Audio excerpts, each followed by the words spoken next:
નમસ્કાર મિત્રો, ગ્રામરના એક બીજા મુદ્દા વિશે આપણે આગળ વાત કરવા જઈ રહ્યા છીએ.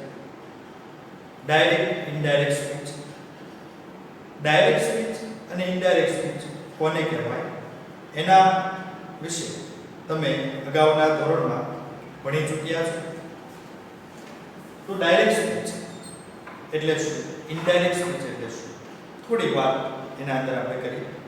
તો ડાયરેક્ટ સ્પીચ કોને કહેવાય? ડાયરેક્ટ સ્પીચ બે વ્યક્તિના સંવાદને ડાયરેક્ટ સ્પીચ કહેવાય છે. જ્યારે કોઈ બે વ્યક્તિ સામસામે પ્રત્યક્ષ વાતચીત કરતા હોય તો એ જે વાતચીત છે, જેમનો સંવાદ છે, એને ડાયરેક્ટ સ્પીચ કહેવાય છે. જ્યારે ઇનડાયરેક્ટ સ્પીચ કોને કહેવાય છે? ઇનડાયરેક્ટ સ્પીચ બે વ્યક્તિ વચ્ચે થયેલા સંવાદ કોઈ ત્રીજી વ્યક્તિને દર્શાવે તેને ઇનડાયરેક્ટ સ્પીચ કહેવાય છે. મિત્રો, જે ડાયરેક્ટ સ્પીચ થઈ છે બે વ્યક્તિઓ વચ્ચે, હવે એ જે વાતચીત થઈ છે, જે સંવાદ થયો છે, એને કોઈ અન્ય વ્યક્તિને કે જે એ વાતચીત થઈ બે વ્યક્તિ વચ્ચે એ સમયે હાજર ન હતો એ વ્યક્તિને જ્યારે કહેવું છે તો એ જે વાત આપણે એને કહીશું એને કહેવાશે ઇનડાયરેક્ટ સ્પીચ. તો ડાયરેક્ટ સ્પીચ એટલે શું? પ્રત્યક્ષ રૂબરૂ બે વ્યક્તિ વચ્ચે જે વાતચીત થઈ છે, જે સંવાદ થયો છે, એને ડાયરેક્ટ સ્પીચ કહેવાય છે. જ્યારે ઇનડાયરેક્ટ સ્પીચ એટલે બે વ્યક્તિ વચ્ચે થયેલા સંવાદને કોઈ ત્રીજી વ્યક્તિને દર્શાવે તેને ઇનડાયરેક્ટ સ્પીચ કહેવાય છે. તો ડાયરેક્ટ સ્પીચ એટલે શું, ઇનડાયરેક્ટ સ્પીચ એટલે શું એ તમને ખ્યાલ આવી ગયો છે. હવે ત્યારબાદ અમુક જે ફંક્શન વર્ડ છે, જે basic words direct indirect speech માટે તમને ખબર હોવી જોઈએ એવા થોડા શબ્દોની આપણે ચર્ચા કરીએ. બોલનારને રિપોર્ટર કહેવાય છે.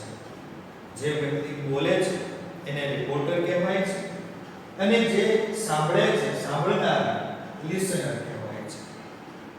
જે વ્યક્તિ કોઈ સંવાદ બોલે છે, વાતચીત કરે છે, એને રિપોર્ટર કહેવાય કે સ્પીકર કહેવાય અને જે સાંભળે છે એને લિસનર કહેવાય. મિત્રો, ડાયરેક્ટ સ્પીચમાં એક વ્યક્તિ બોલનાર જ્યારે બીજો સાંભળનાર હોય છે તો બંનેની હાજરી હોય છે. બોલનારને રિપોર્ટર કહેવાય, સાંભળનારને લિસનર કહેવાય છે. ત્યારબાદ બોલનાર સાથે વપરાયેલ ક્રિયાપદ જેમ કે સે, સેડ, ટોલ્ડ, આસ્ક વગેરે રિપોર્ટિંગ વર્બ કહેવાય છે. જે પણ બોલનાર એ બોલનાર કોઈ વાક્ય બોલે તો એની સાથે જે ક્રિયાપદ વપરાણ હોય બોલનાર સાથે, જેમ કે સી આપ્યું હોય, સેડ આપ્યું હોય, ટોલ્ડ આપ્યું હોય, આસ્ક આપ્યું હોય, તો એ જે શબ્દો છે બોલનાર પછી એને કહેવાશે રિપોર્ટિંગ વર્બ કહેવાશે.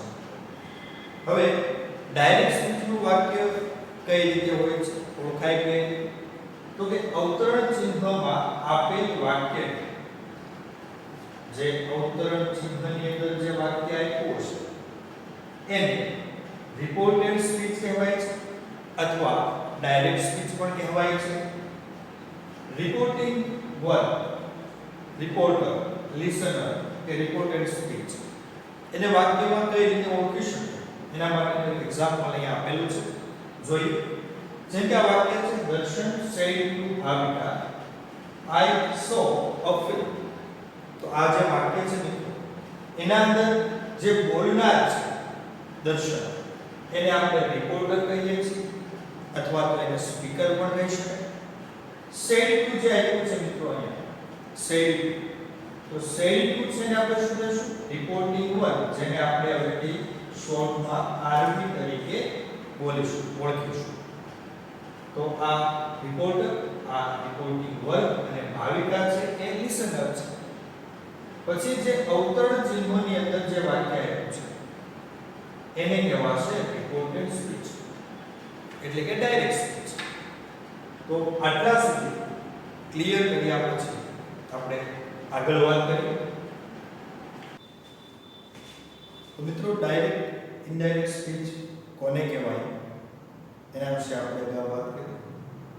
ત્યારબાદ વાત કરીએ કે કોઈ ડાયરેક્ટ સ્પીચનું વાક્ય હોય એને ઇનડાયરેક્ટ સ્પીચમાં રૂપાંતર કરવા માટે શું શું ધ્યાનમાં રાખવું પડે, એના અંદર કેટલા ફેરફારો થાય છે.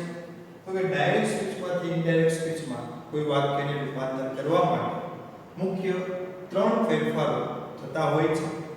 કયા કયા 3 ફેરફારો?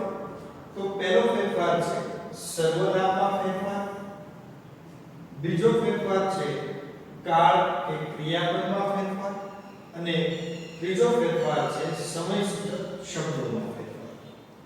મિત્રો કોઈ પણ ડાયરેક્ટ સ્પીચનું વાક્ય એ દરેક ડાયરેક્ટ સ્પીચના વાક્યને જો આપણે ઇનડાયરેક્ટ સ્પીચમાં ફેરવીએ તો મુખ્ય આ 3 ફેરફારો છે એ થતા હોય છે. એટલા માટે આ 3 ફેરફારો વિશે સમજવું એ આપણા માટે ખૂબ જરૂરી છે.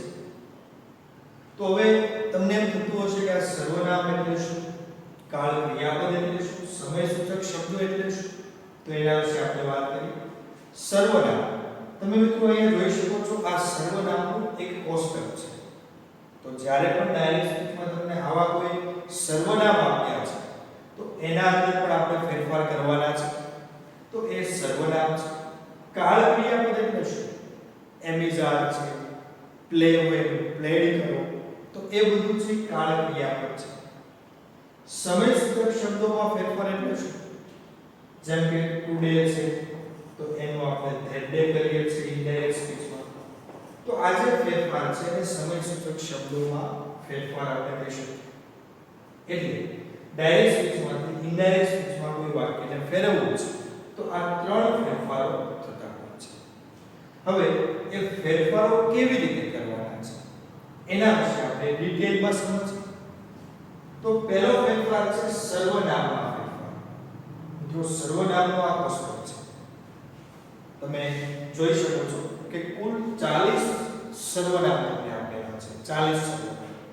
તો એના અંદર પણ એ ફેરફાર વિશે સમજતા પહેલા સર્વનામનું આ કોષ્ટક છે એ તમને આવડવું જોઈએ. તો તમે જોઈ શકો છો કે કર્તા વિભક્તિ, કર્મ વિભક્તિ અને આ જે આપેલું છે એને આપણે કહીશું સંબંધક વિભક્તિ. તો આ તે 3 વિભક્તિઓ આપેલી છે: કર્તા વિભક્તિ, કર્મ વિભક્તિ અને સંબંધક વિભક્તિ. એમાં ફર્સ્ટ પર્સન, જેને આપણે ગુજરાતીમાં પ્રથમ પુરુષ કહીએ છીએ, જે પોતાના માટે વપરાય, એકવચન, બહુવચન. સેકન્ડ પર્સન, જેને આપણે બીજો પુરુષ કે તૃતીય પુરુષ કહીએ છીએ, એકવચન, બહુવચન. અને થર્ડ પર્સન એટલે કે ત્રીજો પુરુષ, જેને આપણે એકવચન, બહુવચનમાં પણ વિભાજિત કર્યા છે. તો બેઝિક કોષ્ટક છે સર્વનામ, જેના વિશે તમે જાણતા જ હશો. જેમ કે આઈ છે એ કર્તા વિભક્તિ છે, આઈ ની કર્મ વિભક્તિ મી થાય, એની સંબંધક વિભક્તિ માય, માઇન્ડ, માયસેલ્ફ.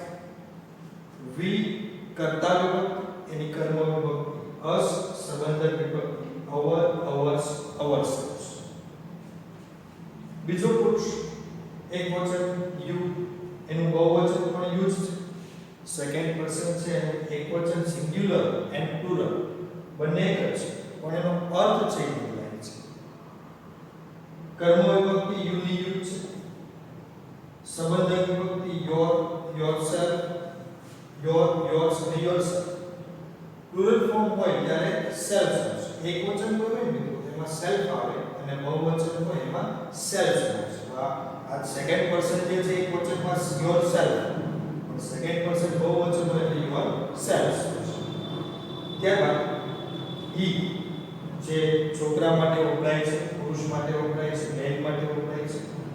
કર્તા વિભક્તિ હી, કર્મ વિભક્તિ હિમ, સંબંધક વિભક્તિ છે એની હિઝ, હિઝ અને હિમસેલ્ફ. શી, છોકરી માટે વપરાય છે, સ્ત્રી માટે વપરાય છે, ફિમેલ માટે વપરાય છે. તો શી નું કર્મ વિભક્તિ થશે હર, સંબંધક વિભક્તિ હર, હર્ષ અને હર્ષ. ઈટ છે એ નિર્જીવ નાન્યતર જાતિ માટે વપરાય છે, વસ્તુ માટે વપરાય છે. તો ઈટ કરતા વિભક્તિ, કર્મ વિભક્તિ પણ ઈટ, સંબંધક વિભક્તિ ઇટ્સ, ઇટ્સ, ઇટ્સેલ્ફ.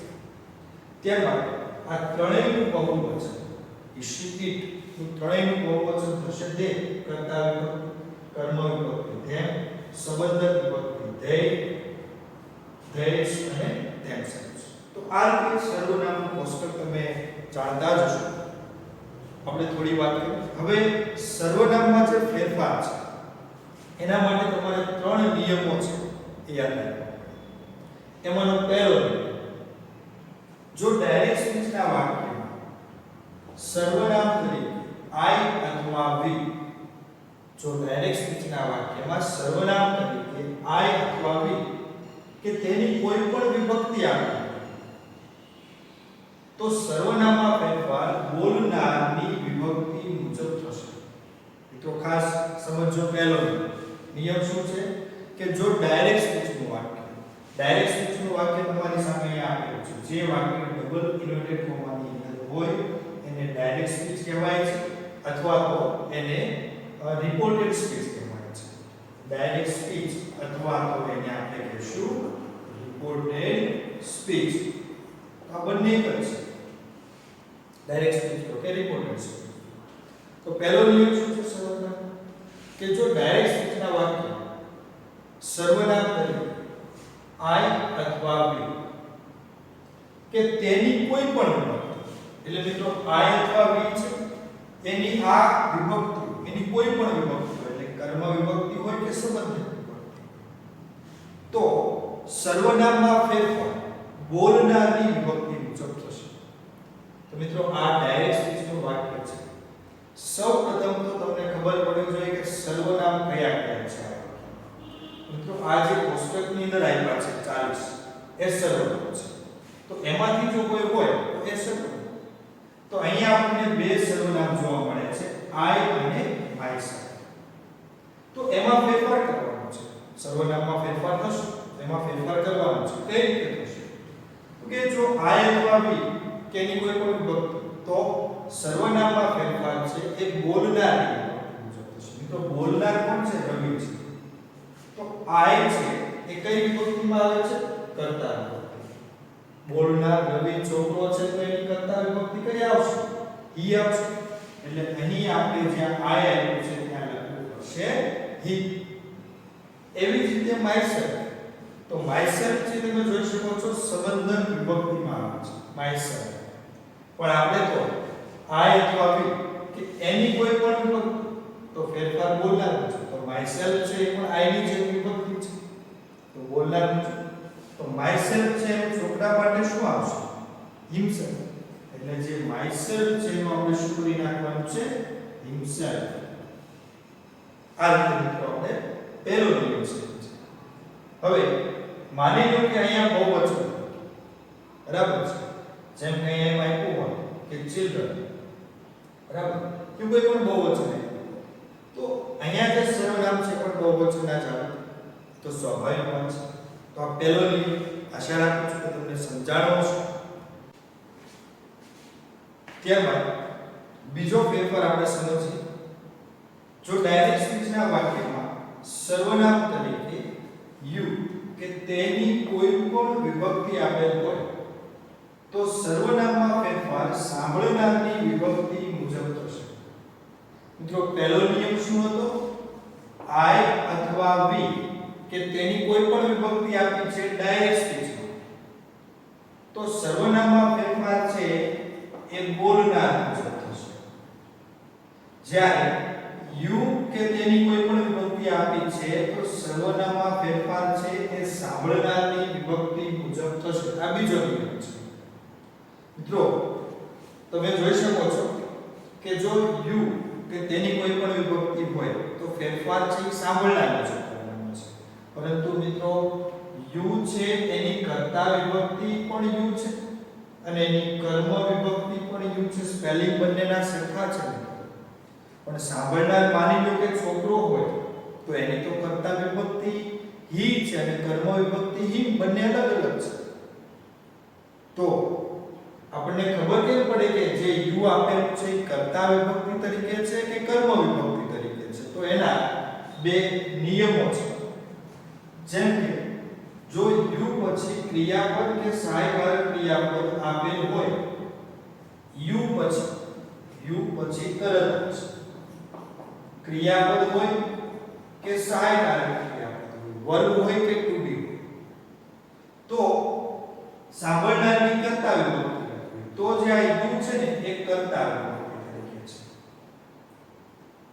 પણ જો યુ પછી ક્રિયાપદ કે સહાયકારક ક્રિયાપદ આપેલ ન તો સાંભળનારની કર્મ વિભક્તિ લખવી. જો યુ પછી મિત્રો વર્બ કે સહાયકારક ક્રિયાપદ આપેલું નથી તો આ યુ છે ને કર્મ વિભક્તિ થઈ ગઈ. બરાબર છે? તો સાંભળનારની કર્મ વિભક્તિ. જેમ કે અહીંયા બે ઉદાહરણ તમને આપેલા છે. પહેલું ઉદાહરણ, રવિ said to Pooja you can win. તો ડાયરેક્ટ સ્પીચ છે મિત્રો આનું. એના અંદર સર્વનામ ક્યાં છે? એક જ છે યુ. તો યુ એટલે ફેરફાર કોના મુજબ? સાંભળનાર મુજબ. સાંભળનાર પૂજા છે. પણ યુ પછી તમારે જોવું છે ક્રિયાપદ કે સહાયકારક ક્રિયાપદ આપેલું છે કે નહીં. જો આપેલું તો આ છે એક કર્તા વિભક્તિ બને છે. તો સાંભળનારની કર્તા વિભક્તિ લખવાની છે. તો યુ કેન થી મોડેલ ઓક્સિલરી માં આવે, સહાયકારક ક્રિયાપદમાં આવે છે. તો આ કર્તા વિભક્તિ પૂજા છે એના અનુસંધાને આપણે યુ નું શું કરી નાખવાનું છે? શી. બરાબર? આ રીતે ફેરફાર થાય છે.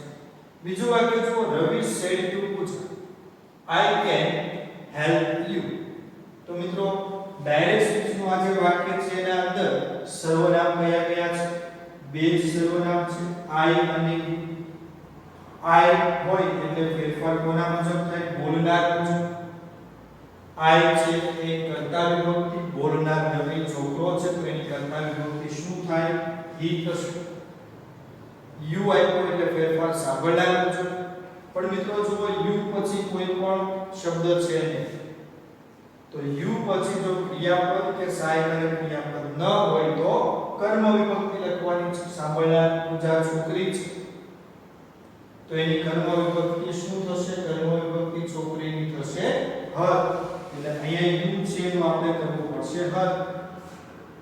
તો આ બે નિયમો આપણે સમજ્યા મિત્રો. ત્યારબાદ મિત્રો સર્વનામનો ત્રીજો અને છેલ્લો નિયમ. જો ડાયરેક્ટ સ્પીચના વાક્યમાં સર્વનામ તરીકે he she it they કે તેની કોઈ પણ વિભક્તિ હોય તો કોઈ જ ફેરફાર થશે નહીં. આ ત્રીજો અને છેલ્લો નિયમ છે સર્વનામ.